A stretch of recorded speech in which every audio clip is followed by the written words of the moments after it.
Welcome back to Stand. I'm your host, Kelly Tshibaka, former U.S. Senate candidate in Alaska and the current chair of Trump's campaign. I'm joined today by my best friend and husband, Niki Tshibaka, and you are on the show that helps make courage contagious. We are excited to have you join us. If you want, go to our website, standshow.org. Follow us on social media. Hit up our YouTube channel where you can find all of our awesome episodes. Get your daily dose of courage and become strong and courageous. We've got an amazing episode with us today. We have Jay Robb and Beth Robb, who lead the health and nutrition world. We would know we have their products in our house long before we ever booked this interview. We are excited to talk with them about their journey in health and wellness and the business world. So let's strap in and get this started. Jay and Beth, welcome to Stand. We are so excited to have you join us. Glad to be here. Thank you so much for the opportunity to be on your show. It's truly an honor, and we feel blessed to be here. We're excited.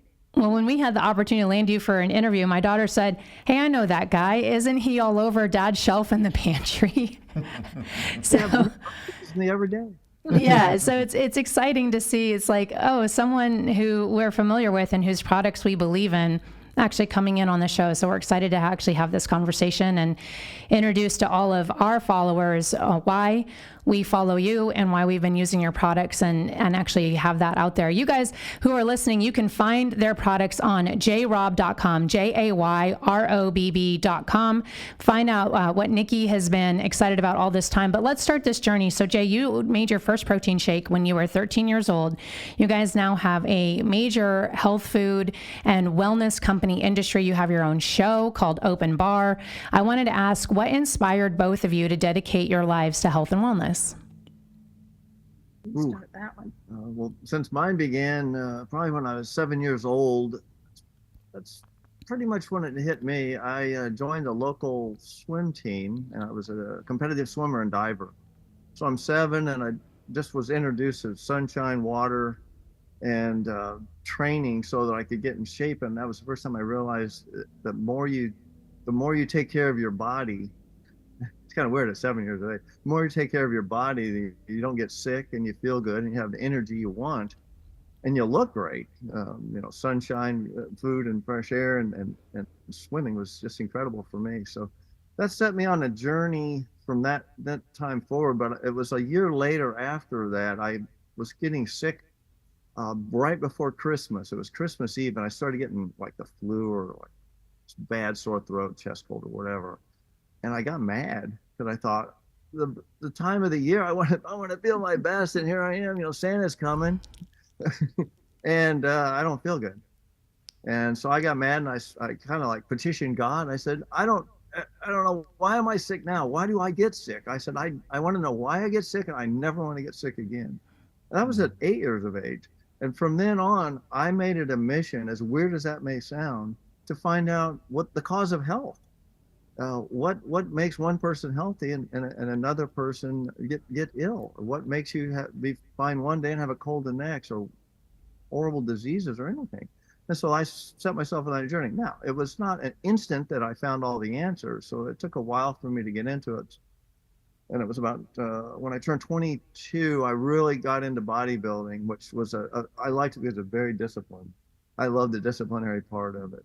So I love bodybuilding because it was about training. It was individual, and I could eat in very specific ways to get a very specific result and watch what happened. So kind of from then on, it just set me on that journey. And eventually I opened up my first fitness club when I was, actually it was a bodybuilding gym, a drug-free bodybuilding gym when I was 26.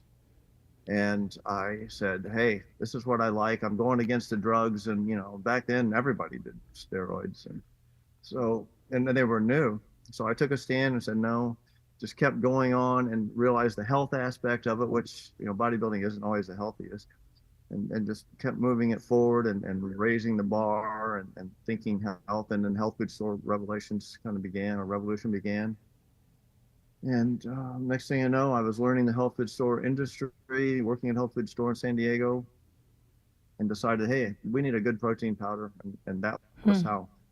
That was in 1988, and I said, hey, I'm gonna put something really good together that healthy moms all over the country would want, because I was dealing with bodybuilders, and they weren't quite so picky. They could have like more ingredients, let's just say. I wanted the cleanest I could get because I knew that the organic food world and all that. So that was pretty much got me on the road, and then we romped. And Well, let me follow up on your comment on you wanted to take a stand and create a drug-free environment, something that promoted wellness without the drugs. Something that we've noticed is in the area of health and wellness, there is a real push by what we would consider the health industry to actually stay in business by making people unhealthy, because you make more money if people are not healthy.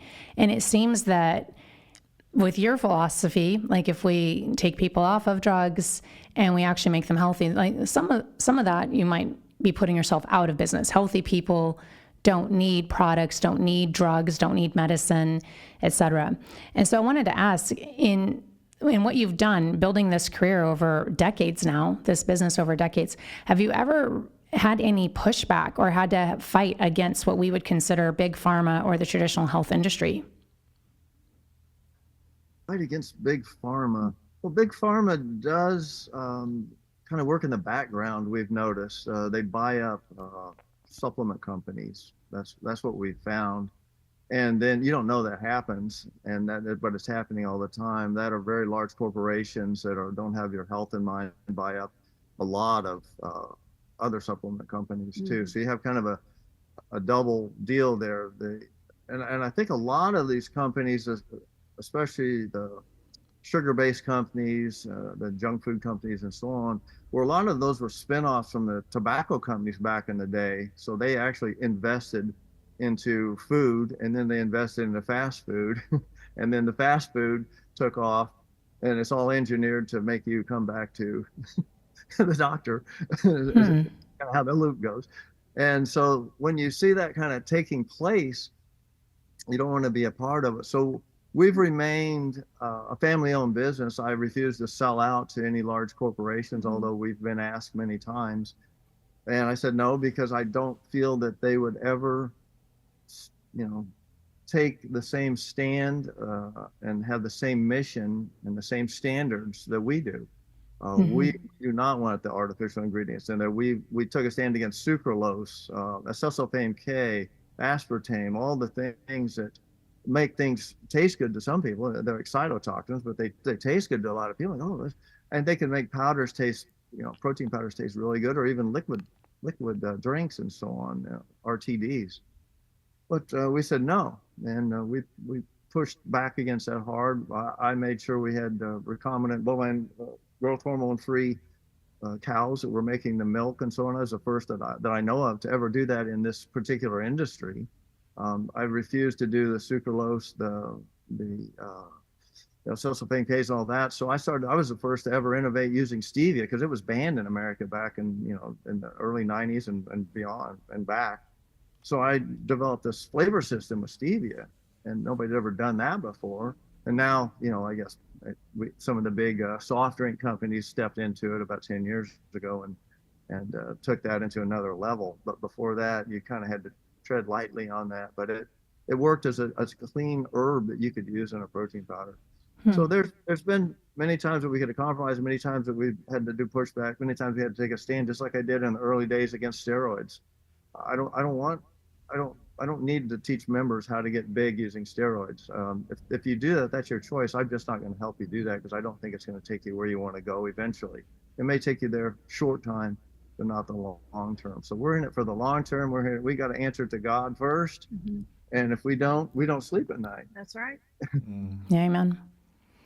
That's a really inspiring story, because in our country that's so focused on the quick buck and the big buck, to stay missionally focused and to turn down what could be gobs and gobs of money for the sake of, no, this is more than just a business. This is about what we're trying to do to impact the health of our fellow man. And so we want to make sure the mission is not compromised.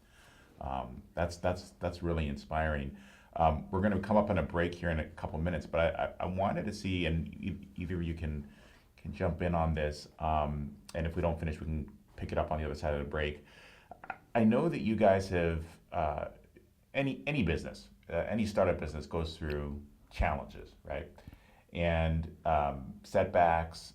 What with you in particular, like you've got a product, you're trying to get it into stores, probably finding that just pushback. No, we're not going to sell it. No, we're not going to put it on our shelves. Or people aren't fully like educated on your product. They don't understand the benefits that it has that others don't. Maybe you're even struggling with sales. Like, how did you get over those kinds of setbacks? How did you surmount that, get past that, to the point where now you've got your protein powders being sold all the way out here in the last frontier, right? In acreage, like it's all over the place. It's very popular. So maybe we should just do this on the other side of the break. But I wanted to just tee up that question for you guys, and I'd love to hear from both of you sort of how you've done that. Looking forward to answering that question. That's a good one. Well, for everyone listening, we'll pick up that answer on the other side of the break. And we're talking with Jay and Beth Robb. And you can find their products at jayrobb.com, JAYROBB.com. They've been taking a stand for health and wellness, taking a stand for pure products and what actually makes us healthy, despite the hardships to business and the pressure from big corporations or big pharma. And so we'll pick up the talk about their journey through business and as family business partners on the other side of the break. You're on Stand with Kelly and Niki Tshibaka. We're at standshow.org. We'll see you on the other side of the break. Stand by.